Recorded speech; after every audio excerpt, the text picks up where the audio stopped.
Hello, everybody. Hi, welcome. My name is Sarah, and today I'm going to be filming a room tour. Love is the sweetest thing.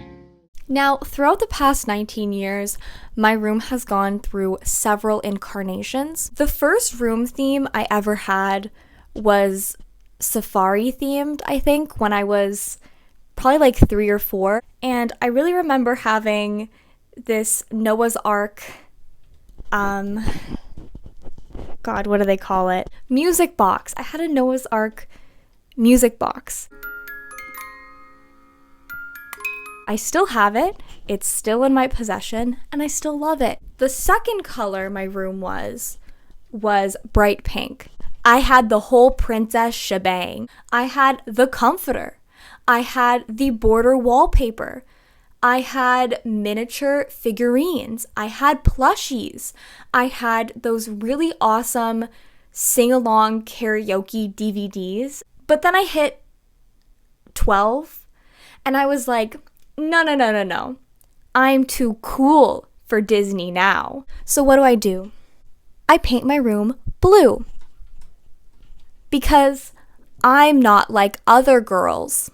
Now this is where the whole having a cohesive theme thing falls apart for me. I honestly could not tell you what the hell was in that incarnation of that room because I genuinely don't remember. The last color I had before I repainted it was back to pink. Because in fact, I am one of those frilly girly girls. And again, no cohesive room theme here. It was just pink. That's really all I remember about it. Now, I'm not saying hot pink is not a lovely room color, but over time, I just felt that it definitely did not fit who I was. Now, as you can see behind me, the most recent incarnation of my room is boring adult brown, but I love it because it makes me feel mature.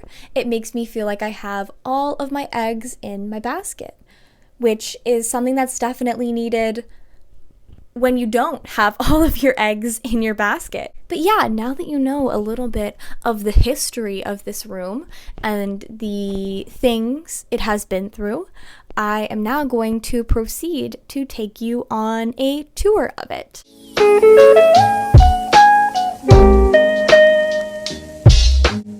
Alright, so starting off in the corner of my room that is closest to my door, I would just like to point everyone's attention towards these lovely paintings. Now, these were done, where is the name?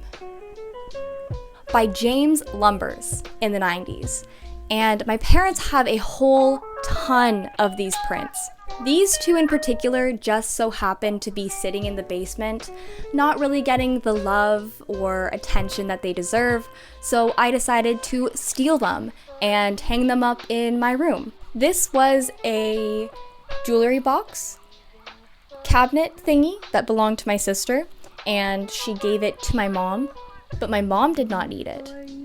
So I took it, which is going to be a very common theme throughout this video. Moving over to this clock right here. This was actually my grandpa's clock. Again, it was kind of just sitting in the basement, not really getting a lot of love. And I really hate to disappoint, but this is not some type of super old and rare antique. I'm not sure how old it is, but it was mass produced. It doesn't really have any like family value, sentimental value. It kind of just, it's just a clock. All right, so coming over here, this is where the magic happens. And by magic, I mean this is where I do most of my crying. I love this desk so much. Like, if this desk was a person, I would marry it. Let's do a quick little desk tour, shall we? This shelf here is where I keep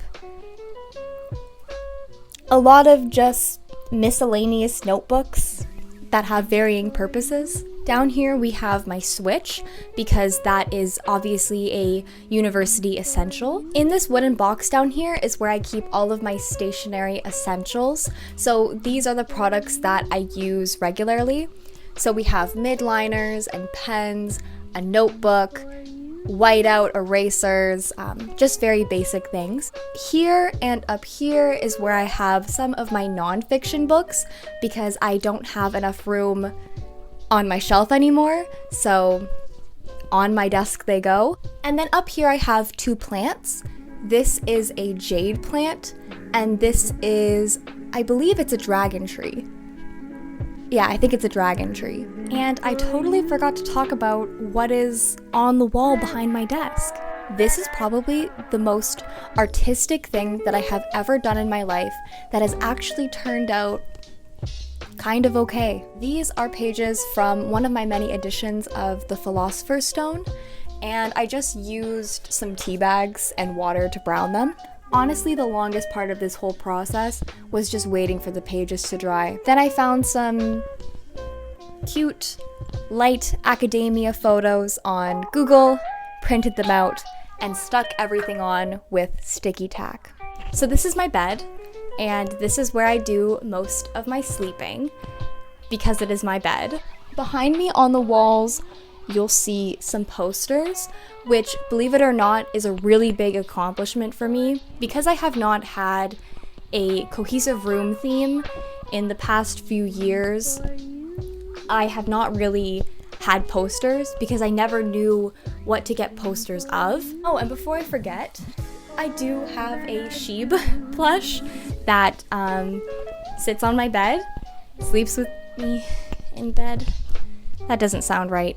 Alright, so moving up a little bit, this is my bookshelf, and this was actually installed because I thought that it would fix the problem of not having enough space for my books, when in fact it actually made it so much more worse. So before this shelf was put up, I used bookcases, and in this pretty tiny room, having an extra piece of unneeded furniture took up a lot of space, so I really wanted a floating shelf to kind of preserve space.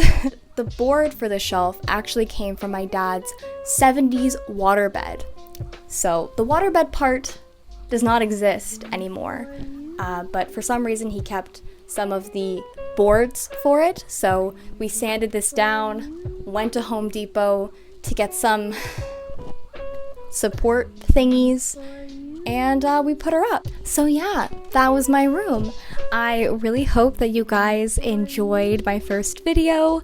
It would mean a lot to me if you could like and subscribe. Wow, I feel like a real YouTuber.